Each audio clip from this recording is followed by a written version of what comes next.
On va écouter tout de suite le procureur François Molins qui s'est exprimé il y a quelques instants. Je vous confirme d'abord que le parquet de Paris s'est saisi d'une enquête en crime flagrant en matière terroriste. Nous avons saisi 3 services de police qui sont la direction centrale de la police judiciaire, sous-direction de l'antiterrorisme, la section antiterroriste de la brigade criminelle de la police judiciaire de Paris et la direction générale de la sécurité intérieure. Cette enquête est ouverte des chefs d'assassinat en relation avec une entreprise terroriste et d'association de malfaiteurs criminels, donc pour préparer des atteintes criminelles à la personne.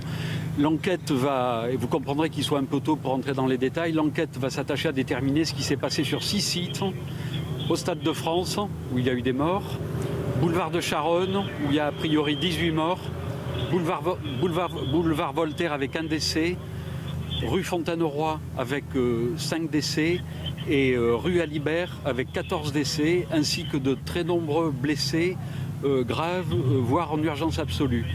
Au plan des terroristes, ont été neutralisés a priori 5 terroristes. Tout ça méritera effectivement d'être affiné.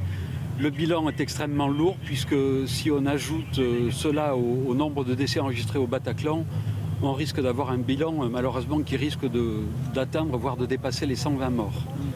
Donc les investigations, il est trop tôt pour vous en parler aujourd'hui. On va s'attacher à déterminer ce qui s'est passé, déterminer le profil de ces terroristes, savoir le parcours qui a été fait, savoir s'il y a encore des complices ou des co-auteurs dans la nature. Et vous serez bien évidemment, comme dans chaque affaire de ce type, régulièrement informé pour ce qui concerne sa compétence judiciaire par le parquet de Paris.